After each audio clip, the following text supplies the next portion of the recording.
Kalau Pak Jokowi kan ada polemik karena kasus MK kan. Belum lagi sekarang ijazah rame-rame. Saya nggak masuk ke asli apa palsunya. Tapi kan public trust itu bergoyang gitu loh. Ya akhirnya semua yang negatif-negatif itu, ya yang dipersepsikan publik negatif tuh masuk ke Pak Prabowo semua kan. Ditanggung Pak Prabowo jadinya gitu loh.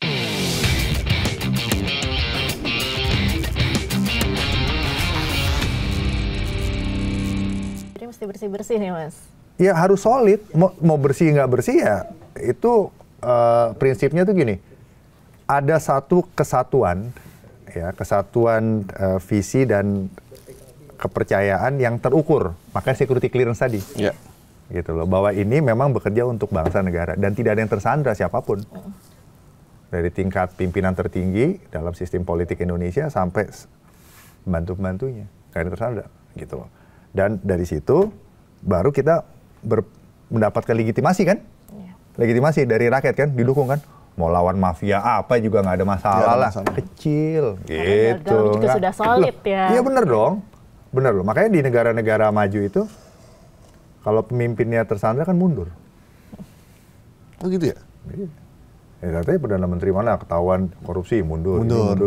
Kalau mundur kan bukan budaya Indonesia. Ada menteri yang ketahuan membantu negosiasi ponakannya mundur langsung. Gitu ya? Ada di Eropa.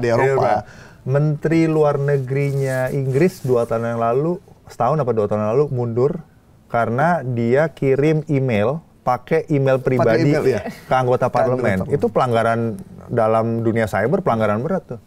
Kalau di Indonesia biasa kayak gitu. Iya kan? Aparat keamanan, perwira tinggi, pejabat utama di institusi keamanan, handphonenya nggak dipisah kan? Handphone pribadi, handphone kerjaan kan? Emailnya juga Gmail, itu kan sebenarnya nggak boleh. Jadi kita sangat kompromistis, itu saya bilang terhilang gitu loh. Mas, ketika Mas Wibowo bilang adanya revisi Presidential Office, itu publik seperti, oh ini ternyata ada teorinya. Karena selama ini ada yang menduga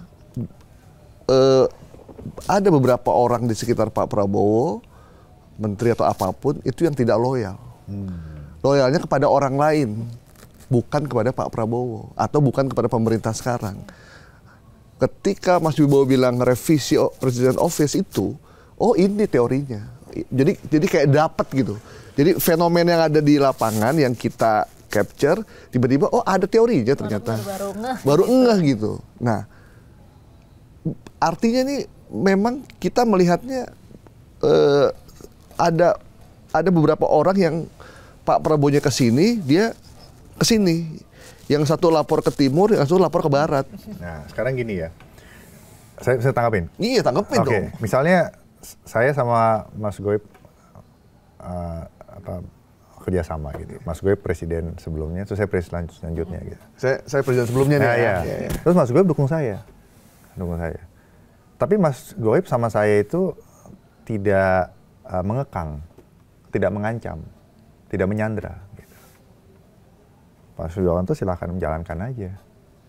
Saya titip kelompok-kelompok saya, karena kita udah berjuang bareng. Saya percaya leadership Mas Wibowo untuk menjalankan pemerintahan. Itu nggak apa-apa. Freedom of action 100%. Terus Mas Goib juga waktu turun tidak ada polemik. Kalau Pak Jokowi kan ada polemik karena kasus MK kan. Belum lagi sekarang ijazah rame-rame. Saya nggak masuk ke asli apa palsunya. Tapi kan public trust itu bergoyang gitu loh. Ya akhirnya semua yang negatif-negatif itu, ya yang dipersepsikan publik negatif tuh masuk ke Pak Prabowo semua kan. Ditanggung Pak Prabowo jadinya gitu loh. Gitu kan. Nah itu yang harus direvisi gitu loh. Artinya Pak Prabowo itu harus bisa memastikan kepada publik bahwa beliau itu artinya gini. Saya bicara kemarin bukunya Richard Newstead, ya penasihatnya John F. Kennedy kan, The Power to Persuade. Seorang presiden itu mempunyai kemampuan formal dan informal untuk mempengaruhi lawan politiknya di Washington. Baik itu yang beda partai, ya dan juga para lobbyis yang ada di situ, semua stakeholder di Washington dalam konteks demokrasi, bahkan governor-governor yang punya kebebasan tinggi, negara bagian kan, gitu. Tapi si presiden ini selain punya informal approach, ya Pak Prabowo tuh informal approach-nya cukup bagus ya sebenarnya sama rekan-rekan politik kayak gitu. Orangnya tuh kalau bicara heart to heart gitu. Tapi dia juga si presiden ini kan adalah aktor bebas yang nggak bisa diancam-ancam gitu. Dan ke dalamnya harus solid. Sehingga kembali lagi gitu. Kenapa? Why have to listen to you gitu. Can I trust you? Gitu loh. Gitu loh. Ya gitu loh. Apakah tubuh Anda sendiri internally solid gitu. Nah, ini yang nggak bisa kita paksakan. Ayo ayo terima saya dong, percaya sama saya, masa nggak percaya sama saya? Capek dong presiden meyakin-yakin gitu. Gitu loh maksudnya. Jadi maksud saya penting untuk kita semua introspeksi gitu. Dan sesuatu yang direvisi setelah sekian bulan itu juga wajar-wajar aja gitu. Dan kita harus berani gitu. Apa yang membuat presiden sebelumnya nih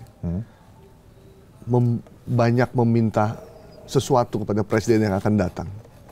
Apa yang membuat dia oke, kita bantu, kita bekerja sama, tapi saya mau ini, mau itu, Anda jangan begini, Anda jangan begitu, saya bawa orang saya, tolong dimasukin, tolong begini, tolong begitu, jangan bubarkan, jangan ganti, segala macam. Oke, saya berangkat dari persepsi publik aja ya, bukan dari saya ya. Karena persepsi publik jadi penting nih, rebutan legitimasi gitu. Persepsi publik mengatakan bahwa mereka mencurigai presiden sebelumnya mau coba 3 periode. Berarti mau terus melanggengkan. Dan itu nggak lepas dari kekuatan yang lebih besar di tingkat internasional yang mensponsori itu, ya karena hubungan diplomasi yang udah jalan selama ini nggak boleh sampai ada apa-apa. Kalau ganti-ganti bisa berubah. Yang tadi itu irregular itu. Iya, irregular competition kayak gitu. Ya itu kan fakta. Kita jadi pinter ya, dapat ilmunya. Ada debt trap diplomasi, yang berapa utang kita. Orang yang ngutangin kan juga mikir, masa kalau ganti putus deh. Bisa nanti ngomong ya, itu logik ya. Itu kecurigaan publik kan itu. Harus dijawab itu kecurigaan publik itu. Nah, yang kedua ya kecurigaan publik kedua, anak beliau masuk ke situ jadi polemik publik sampai sekarang. Kan begitu. Yang ketiga kecurigaan publik ya. Ini diganggu nih. Supaya nggak selesai. Ini itu kan kecurigaan publik. Ya publik kan resah, ya keluar semua. Mereka nggak bisa menyalurkan itu, ngadu ke kantor polisi kan juga dicuekin. Bener kan? Iya. Dan itu ditonton sama masyarakat gitu loh. Jadi public legitimacy ini benar-benar sedang diperebutkan. Iya kan? Sama yang mau berubah, sama yang tidak mau berubah. Atau yang tidak mau berubah, tapi mau berubah pakai cara saya gitu, cara lama gitu loh. Nah, ini masih ada di dalam, bukan persepsi saya lah. Saya ambil persepsi publik itu aja. Ini betul kan? Kalau situasi kayak begini, untuk melakukan perubahan signifikan berarti ya di riset negaranya. Nah, jadi kalau bicara riset nih, mungkin karena itu kan tadi kita sempat saya bicara chaos ya. Ya, kalau chaos teori itu mengatakan bahwa interaksi yang sudah harus berbenturan satu sama lain karena tidak bisa mencari jalan lain, jalan tengah itu biasanya akan melahirkan sesuatu yang baru kan. Ya contoh misalnya kalau orang mau untuk bisa dari sipil menjadi tentara, masukin candra di muka gitu, gebukin, latihan, berubah kan? Atau misalnya masuk suatu proses, mau badannya gede gitu, nge-gym gitu, kayak Pak Andika gitu. Itu kan dulu awalnya sakit-sakit gitu, tapi kan akhirnya ada equilibrium baru. Ya mungkin equilibrium baru itu harus terjadi kali, memperbaiki kerusakan dalam lama itu. Nah, jadi chaos ini jangan dikatakan ini rekayasanya negara, ini rekayasanya si ini. Ya negara itu dia dalam strategi itu kita nggak bisa kontrol semuanya, Mas. Kita hanya bisa strategi itu mengerjakan apa yang kita bisa kerjakan sekarang yang terbaik, yang kita bisa kerjakan untuk meningkatkan chance situasi ke depan itu favorable buat kita, supaya chance kita lebih tinggi lagi untuk mencapai sasaran kita. Jadi itu kita strategi itu bukan kayak drama yang aktornya cuma satu, saya mau udah gitu. Ya presiden juga saya maunya harapan gini, tapi belum tentu tercapai harapan itu. Aktor yang menentang beliau juga belum tercapai, tapi interaksi di situ bisa menimbulkan akhirnya equilibrium baru, riset itu. Jadi jangan kita itu terbawa dalam teori konspirasi yang mengatakan hanya satu aktor. Banyak aktor yang bermain dengan kepentingan yang beda-beda, ya kan? Yang akhirnya berbenturan dan outcome-nya adalah equilibrium baru. Mungkin keluar riset Indonesia sekarang. Kan begitu. Sekarang kasus DPR itu contohnya. Emang sudah memang baru diperingatkan jangan flexing. Kan udah berikan berkali-kali, cuman kan nggak ngerti mereka. They live in their own dream, their own ini. Semuanya live in their own world gitu. Nah akhirnya pecah di situ. Itu saya bilang social movement itu tidak bisa dibendung lagi gitu. Nah jadi yang Pak Prabowo bilang itu nanti jadi ini, ya memang nggak bisa terhindarkan karena proses itu mau nggak mau harus dilewatin. Untuk meriset Indonesia jadi yang lebih baik lah. Itu kan outcome-nya, kita hanya bisa menavigate gitu. Menavigate ini mau kemana nih, polanya gimana nih. Gitu kan nggak bisa kontrol outcome harus kayak gitu loh. Kita rencana 5 menit lagi begini bisa berubah. Oh nanti 3 hari lagi, nanti akan ada sasaran yang tercapai 3 hari lagi. Tiba-tiba satu hari berubah 24 jam. Kayak gitu, karena udah makin banyak interaksi gitu loh. Ya berarti... Makanya saya bilang dari Pak Prabowo itu harus bisa mengklirkan diri beliau dulu gitu buat Bapak. Ya, mengklirkan berarti tergantung Pak Prabowo juga ya. Iya, diri beliau dulu dan cobalah beliau review lah semua lah dari kontemplasi seorang pemimpin.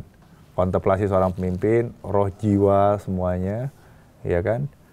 Mungkin dibantu oleh orang-orang yang secara sensibel bisa memberikan advice yang sifatnya itu selfless, bukan untuk kepentingan individu, ya tidak ada ambisi apa-apa selain menjaga Pak Prabowo supaya clear di dalam berpikir dan bertindak, mengambil keputusan siapa ditaruh di mana segala macam, sehingga publik juga secara sensibel menilai bahwa wajarlah emang didukung, wajarlah dipercaya, sehingga orang juga mau ngikut, mau nurut gitu loh. Iya. Iya kan? Itu kan kita sih sebenarnya kesimpulan kita ya dari persepsi masyarakat yang ada di media sosial atau di media massa. Harapan mereka sih?